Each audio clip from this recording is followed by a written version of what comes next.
శ్రీమాత్రే నమః. నమస్కారం భక్తులారా.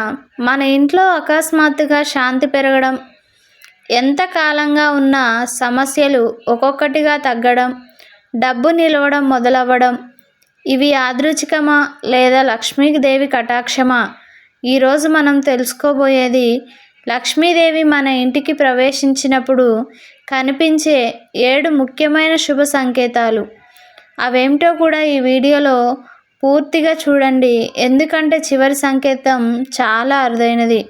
అందుకే ఈ వీడియోని మాత్రం ఫస్ట్ నుంచి లాస్ట్ వరకు అయితే చూసేయండి ఫ్రెండ్స్. ఈ వీడియో ఇప్పుడైతే మనం అదేమిటో కూడా స్టార్ట్ చేద్దాం.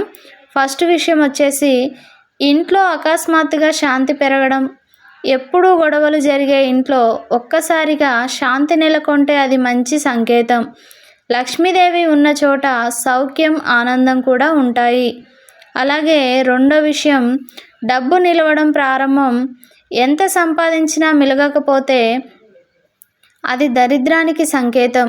కానీ అకస్మాత్తుగా చిన్న మొత్తమైన సేవింగ్ మొదలైతే అది లక్ష్మీ కటాక్షం అని అంటారు. అలాగే మూడో విషయం, ఇంట్లో పసుపు, కుంకుమ తరచుగా ఉపయోగించడం. పసుపు లక్ష్మీ స్వరూపం అంటారు. ఇంట్లో పసుపు సువాసన, కుంకుమ వాడకం పెరగడం శుభ సంకేతం. అలాగే నాలుగవది, చీమలు తీపి పదార్థాల వద్ద కనిపించడం.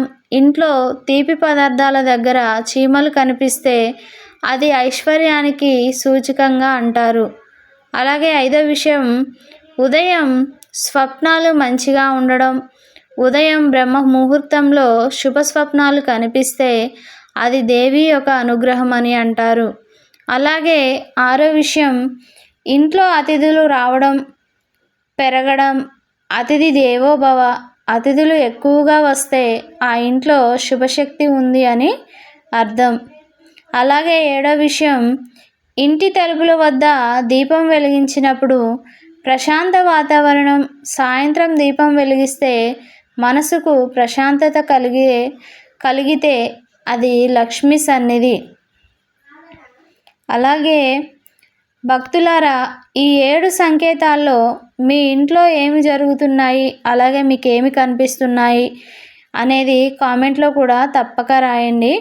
అలాగే మీ అందరికీ కూడా ఈ వీడియో ఉపయోగపడుతుంది అనుకుంటే మాత్రం తప్పక లైక్ చేయండి, షేర్ చేయండి. ఇంకా ఇలాంటి భక్తి విషయాల కోసం కూడా మా యొక్క దైవస్ఫూర్తి ఛానల్ని మాత్రం సబ్స్క్రైబ్ చేసుకోండి ఫ్రెండ్స్. అలాగే అందరికీ కూడా షేర్ చేయండి. Thank you for watching. Bye bye.